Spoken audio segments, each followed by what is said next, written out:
Assalamualaikum warahmatullahi wabarakatuh.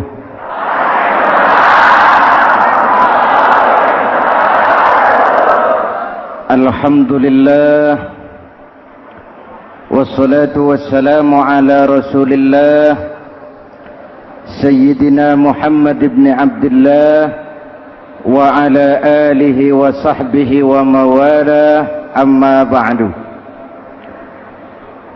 Hadirin hadirat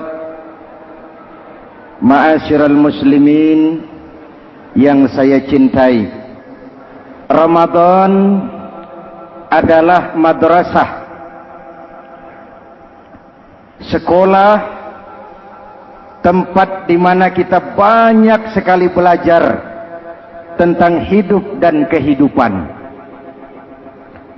supaya kita lebih siap menghadapi hidup, supaya kita punya wawasan, supaya kita mampu melihat persoalan jauh ke depan, supaya kita tidak terjebak pada keuntungan sesaat tapi merugikan jangka panjang. Malam ini saya ingin mengajak kita semua melihat kurikulum Ramadan. Pelajaran apa yang diberikannya kepada kita? Pertama, Ramadan mengajarkan kita menjadi orang-orang yang sabar, ulet, dan tahan uji. Ini zaman di mana persaingan tajam. Betul? Jangankan jadi pejabat tinggi, jangankan jadi pengusaha sekarang ini, jadi kiai saja kalau tidak sanggup bersaing,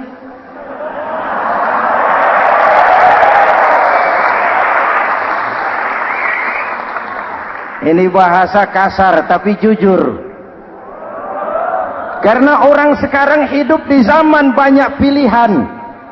Akibat persaingan yang semakin tajam, orang sering kehilangan kesabaran. Kepengen cepat kaya, lalu tidak sabar. Makan renten, nipu orang, buka peternakan tuyul,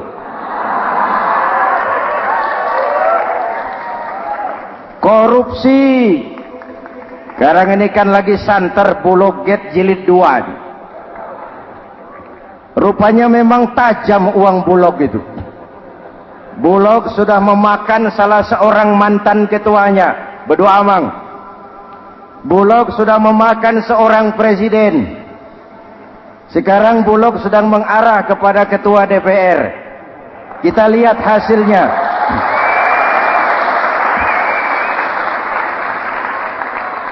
Tentu saja kita prihatin, karena kita tahu ekonomi kita sedang sulit, hutang melilit leher, tetapi pada sisi lain kita melihat enak saja uang mengalir puluhan miliar untuk sesuatu yang tidak terkait dengan kepentingan rakyat.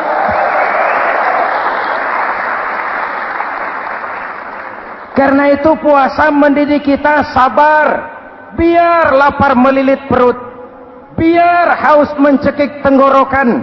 Kalau maghrib belum datang, jangan sentuh makanan, jangan ambil minuman, sabar. Betul? Ada waktunya. Lalu lintas itu macet karena kendaraan besar tidak mau ngalah, kendaraan kecil tidak tahu diri. Betul? Antrian di pasar kacau karena yang sudah dapat nggak mau minggir, yang di belakang dorong-dorong. Betul? Dimanapun antrian kacau, Bung. Kalau yang sudah dapat mau dapat lagi, yang nunggu kelamaan, akhirnya dorong-dorongan, kacaulah kehidupan sosial. Puasa melatih kita sabar. Karena sebagai bangsa kita punya latar belakang sejarah. Kita ini bangsa yang ditempa oleh segala macam kesulitan. Kita 350 tahun dijajah Belanda, sulit. Setelah merdeka, kita dirongrong oleh berbagai macam pemberontakan, susah. lalu PKI berontak, susah lagi, lalu berdiri Orde Baru, lama-lama susah lagi, Orde Baru selesai, muncul reformasi, masih susah juga. Kita bangsa yang ditempa oleh kesulitan, bangsa yang tahan bantingan, bukan bangsa yang cengeng. Karena itu mari kita menjadi diri kita. Kita akan gagal kalau kita mau jadi orang lain. Kita akan gagal kalau kita hidup di bawah bayang-bayang orang lain. Jadilah kita diri kita sendiri. Sabar, ulet, dan tahan uji. Inilah kurikulum pertama dari pelaksanaan ibadah puasa. Sehingga dengan dibekali sifat sabar, kita bisa mengendalikan diri. Manusia hebatnya ya. Ayo kita banding-bandingkan. Malaikat, binatang, manusia. Malaikat tidak diberi nafsu, hanya diberi akal. Kalau malaikat tidak pernah salah, wajar. Jibril nggak pernah korupsi ayat.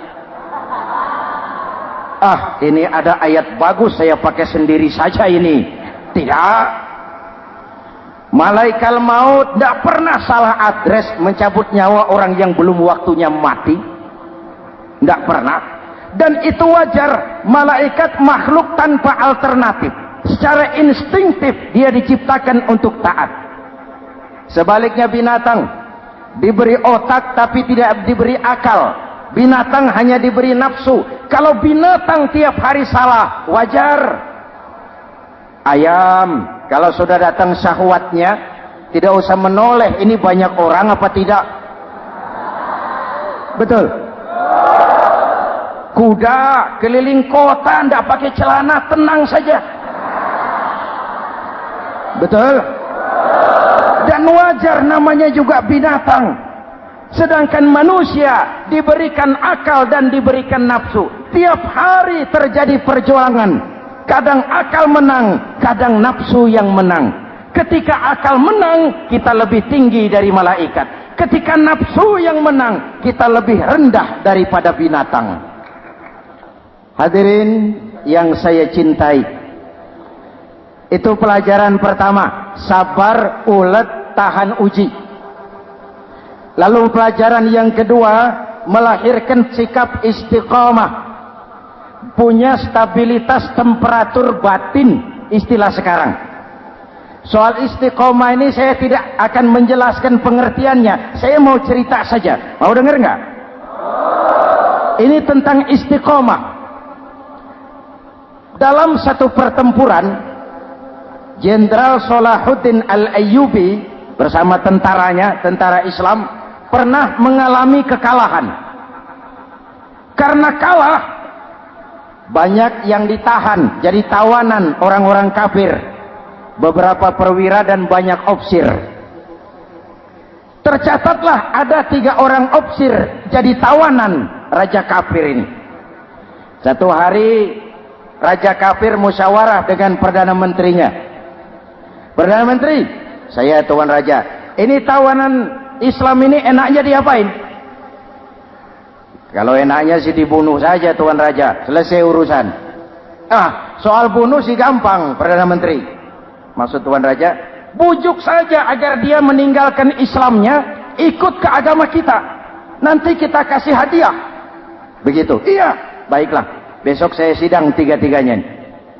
Besoknya ini 3 ofsir disidang di tempat terbuka langsung oleh perdana menteri. Mula-mula dipanggil ofsir pertama. Ofsir pertama, ya perdana menteri, sini. Baik. Kamu tahu kamu siapa? Tahu. Siapa kamu? Tawanan. Iya, kalau tawanan bisa diatur kan? Diatur bagaimana?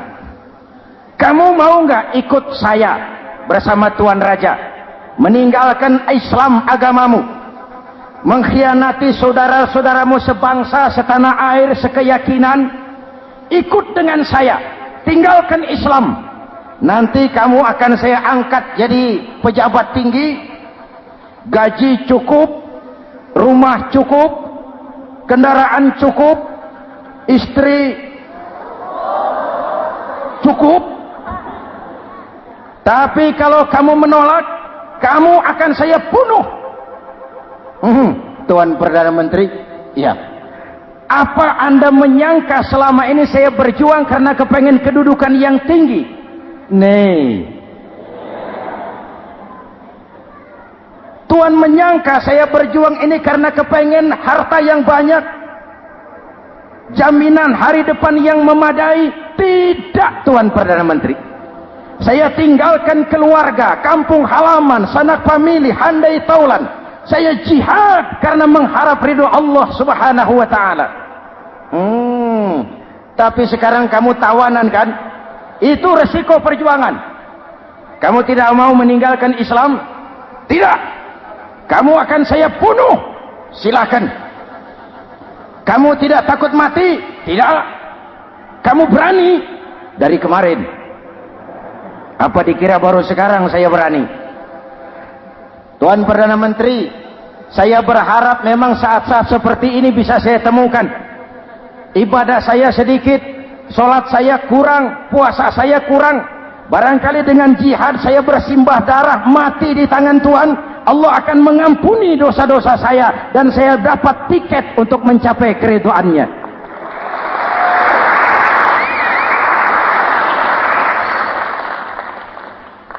Gila kamu, biarin. Kalau ini Tuan anggap gila, saya bisa berbuat lebih gila dari ini. Saya bunuh kamu, bunuh. Algojo dipancung, dia. Ini terlepas kepalanya dari badannya, menggeluntung kepalanya ke bawah, jatuh bergelindingan. Itu kepala lepas dari badan, ngaji, baca ayat Quran.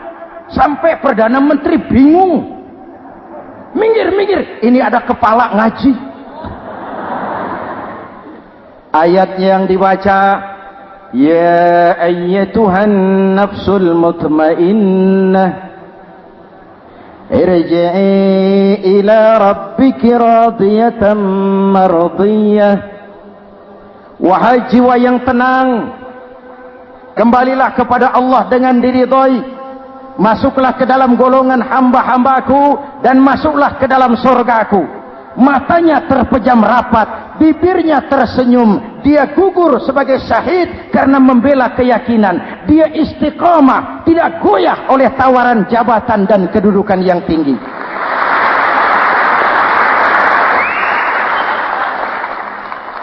Perdana Menteri geleng kepala, dasar orang Islam. Panggil officer kedua. Officer kedua. Ya, Perdana Menteri. Kamu sudah lihat temanmu yang barusan? Sudah. Mati kan? Mati. Kamu bagaimana? Mau tetap berjuang untuk Islam atau ikut kami? Jabatan tinggi, kedudukan tinggi, rumah tinggi. Bagaimana? Atau mau mati seperti teman kamu barusan? Sudah kamu pikir? Sudah, Perdana Menteri. Sudah apa? Sudah, jangan banyak omong. Maksud kamu apa? Saya sudah tidak sabar mau nyusul teman saya yang barusan itu. Saya tidak bayangkan bagaimana disambut oleh malaikat di surga, disambut oleh para bidadari di surga, menggapai ridho Allah. Oh, Perdana Menteri, sudah jangan banyak omong. Kalau mau potong, potong saya. Perdana Menteri bilang ini lebih gila dari yang pertama itu. Yang pertama masih mau diajak ngomong, ini malah langsung minta disembelih. Ayo, Algojo, potong. Potong lagi. Dia terpisah lagi kepalanya dengan badan, jatuh ke bawah, menggeluntung, ngaji lagi. Ayatnya yang dibaca, wujuhun yawma izin nadirah ila rabbiha nadirah. Muka mereka hari itu berseri-seri kepada ridho Allah. Mereka memandang bibirnya senyum, matanya terpejam, dan dia ajal dengan husnul khatimah, mendapat syahid karena teguh punya keyakinan, istiqamah dalam perjuangan, tidak goyang, tidak mencela dan mencele.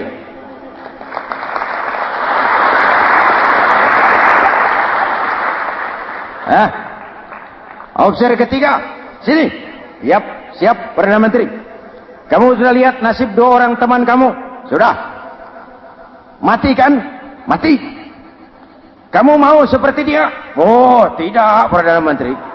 Saya tidak mau mati. Daripada mati kan lebih baik hidup. Kamu mau ikut saya? Mau Perdana Menteri. Mau. Gaji besar, rumah besar, kendaraan besar, istri.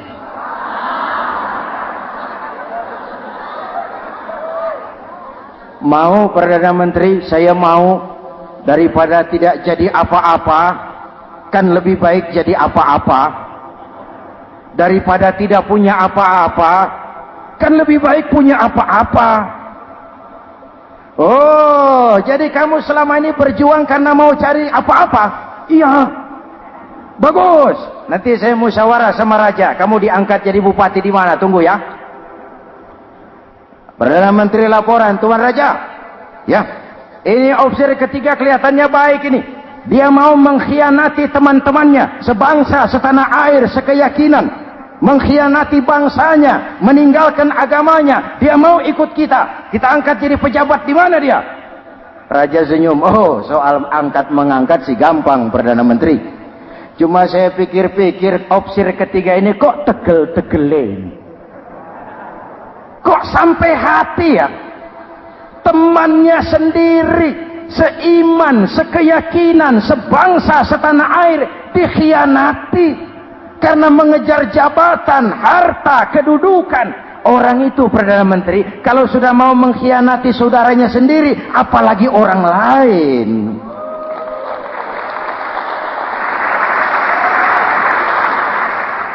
Ini opsi ketiga, ini opsi bejat. Anda bayangkan temannya sendiri dikhianati, nanti kalau ada kesempatan kita ditikam dari belakang. Jadi bagaimana Tuan Raja? Malah kalau saya lihat yang dua yang sudah mati itu orang hebat Perdana Menteri, punya pendirian, istiqamah. Malah kalau bisa yang dua itu dihidupin lagi.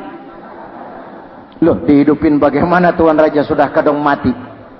Jadi bagaimana ya opsi ketiga ini? Bunuh. Bunuh, bunuh. Buat apa piara benalu jadi duri di kaki nanti? Bunuh. Baik, Perdana Menteri kembali. Opsi ketiga, siap Perdana Menteri. Saya jadi bupati di mana? Bupati, modal sampean. Loh, saya mau dibunuh. Bunuh. Katanya kalau ikut agama Tuan, meninggalkan agama kami, saya akan jadi pejabat tinggi. Kamu opsi bejat, kamu tidak punya pendirian, saudaramu sendiri seagama kamu khianati, apalagi orang lain, potongan kayak kamu jadi pejabat, rusak negara ini.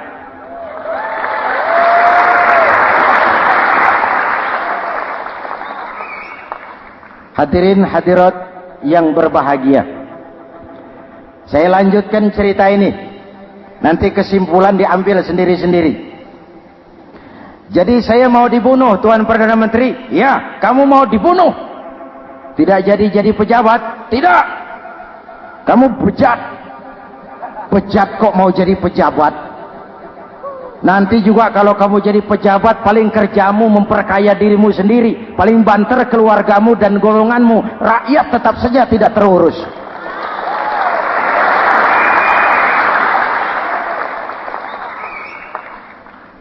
Paling-paling kamu kalau sudah jadi pejabat tinggi, kerjamu cuma membuka, meresmikan, berkunjung. Berkunjung, meresmikan, membuka. Membuka, meresmikan, berkunjung. Lah kapan kamu ngurus rakyatnya? Bejat kamu. Jadi saya dibunuh, bunuh.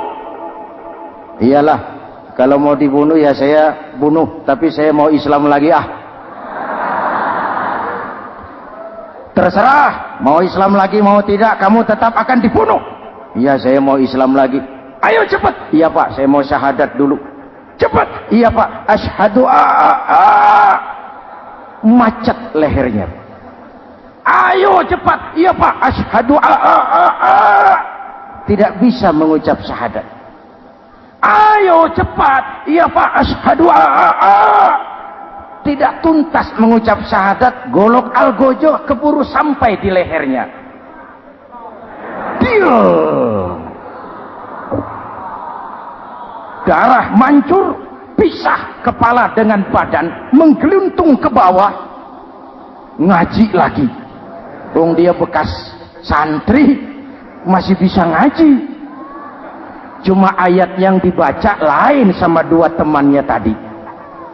Ayat yang dibaca, afaman haqqa alaihi kalimatul azab,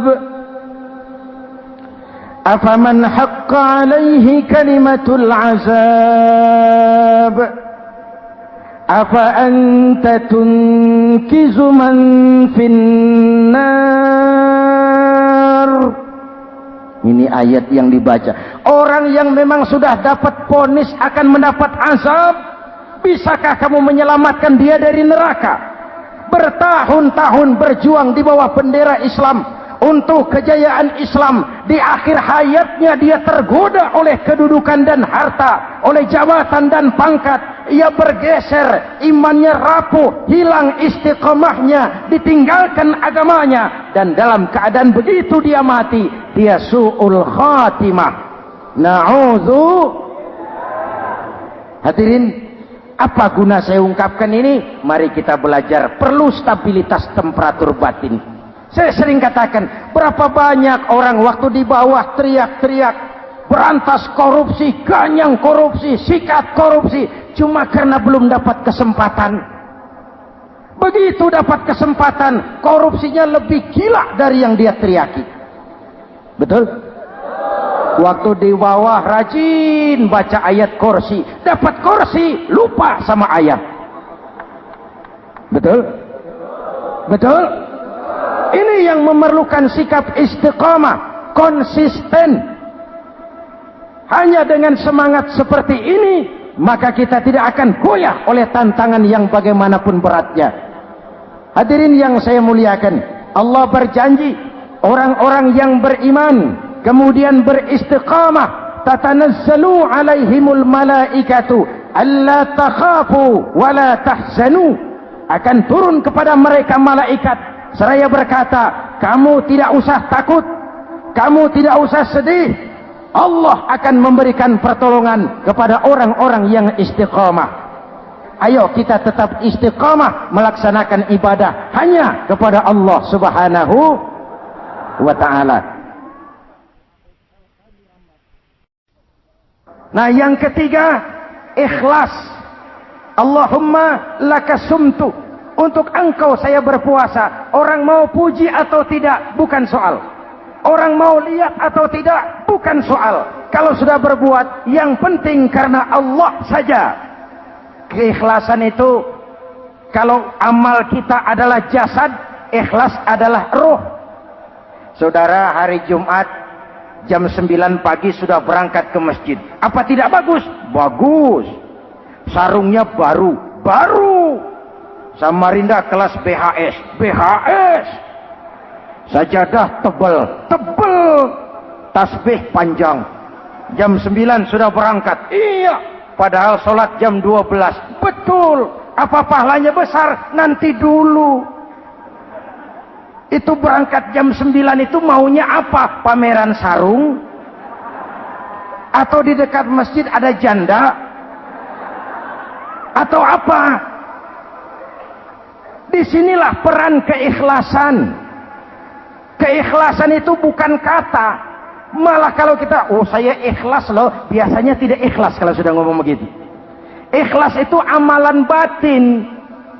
Puasa ini menyelamatkan kita dari penyakit riya. Saya ingatkan Al-Ghazali bilang penyakit dua macam, penyakit zahir dan batin.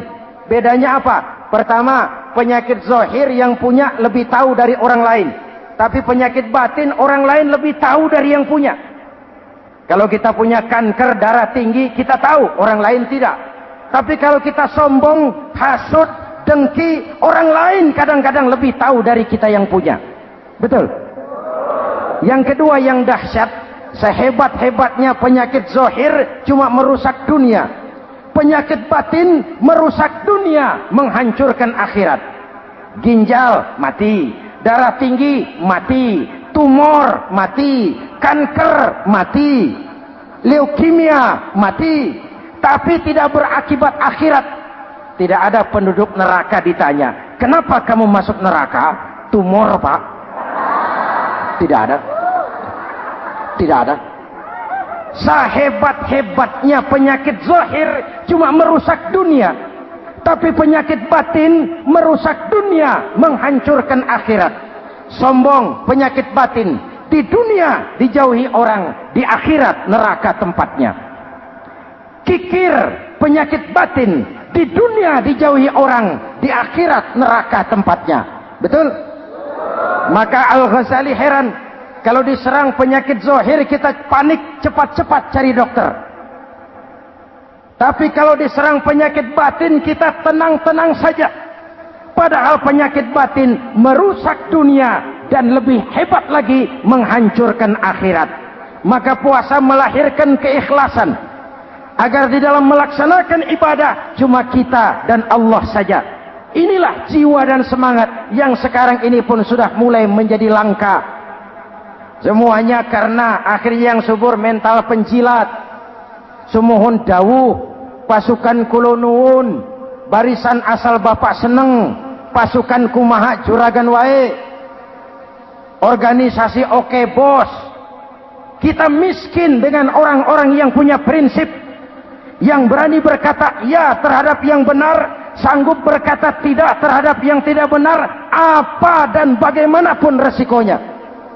Kita terlalu kaya dengan barisan asal bapak seneng, pasukan oke bos, organisasi kumaha juragan wae, dan kita miskin dengan orang-orang yang punya kepribadian, yang tegar dan istiqomah apapun resiko yang dihadapinya. Jadi dengan keluar dari sekolah Ramadan, semangat keikhlasan makin tumbuh dalam hidup dan kehidupan kita. Ibu bapak hadirin hadirat yang berbahagia, itulah makanya puasa disebut ibadah sirriyah, ibadah abstrak, cuma kita dan Allah saja yang tahu. Ini lebih mendorong semangat keikhlasan. Kata Imam Al-Ghazali, "An-nas kulluhum mauta illa al-alimun, wal-alimuna niyamun illa al-amilun, wal-amiluna mughtarruna illa al-mukhlisun." Manusia itu mati kecuali orang yang berilmu. Orang yang berilmu walaupun hidup tidur kecuali yang mengamalkan ilmunya. Dan orang yang mengamalkan ilmunya banyak yang tertipu kecuali yang ikhlas di dalam mengamalkan ilmunya. Manusia mati kecuali yang berilmu. Yang berilmu walaupun hidup tidur kecuali yang mengamalkan ilmunya. Yang mengamalkan ilmunya banyak yang tertipu, menyangka amalnya sudah banyak, sholatnya sudah hebat, zakatnya sudah luar biasa, jihadnya sudah mantap. Banyak yang tertipu kecuali yang ikhlas di dalam mengamalkan ilmunya. Jadi amal tanpa ikhlas, jasad tanpa ruh. Itulah makanya nuansa Ramadan dengan ibadah puasa mengembangkan semangat keikhlasan di antara kita semua.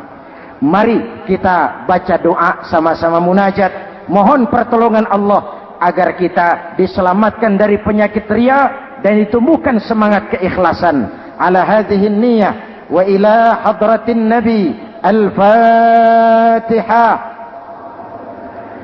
Bismillahirrahmanirrahim. Alhamdulillahi rabbil alamin. Ar-Rahmanir Rahim. Maliki yaumiddin. Iyyaka na'budu wa iyyaka nasta'in. Ihdinas siratal mustaqim. Siratal ladzina an'amta 'alaihim ghairil maghdubi 'alaihim waladdallin. Amin. Bismillahirrahmanirrahim. Amin. Alhamdulillahi rabbil alamin. Allahumma salli wa sallim mubarik ala sayyidina Muhammadin wa ala alihi wa sahbihi ajma'in. Allahumma ja'al jam'ana hadha jam'an marhuma wa tafarruqana min ba'dihi tafarruqan ma'suma. Allahumma ja'al jam'ana hadha jam'an mashkura wa tafarruqana min ba'dihi tafarruqan maghfura. Allahumma ja'alna minas su'ada'il maqbulin wa la taj'alna minal ashqiya'il mardudin. Rabbana taqabbal minna salatana wa siyamana wa qiyamana wa takhashu'ana wa ta'abbudana wa tadarru'ana wa tammim taqsirana birahmatika ya arhamar rahimin. Allahumma aslih man fi salahihi salahul muslimin. Allahumma ahlik man fi halakihi salahul muslimin.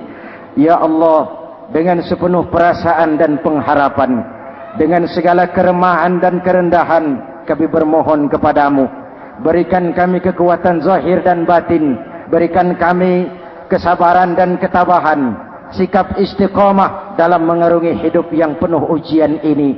Karuniakan kepada kami pemimpin-pemimpin yang takut kepadamu dan sayang kepada kami.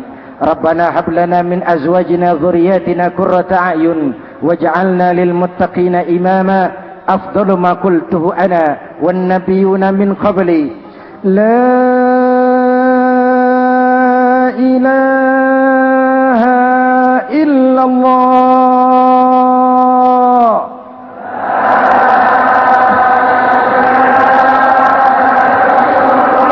La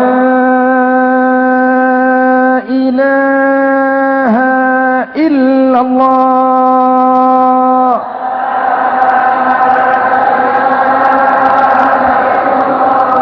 Muhammadur Rasulullah.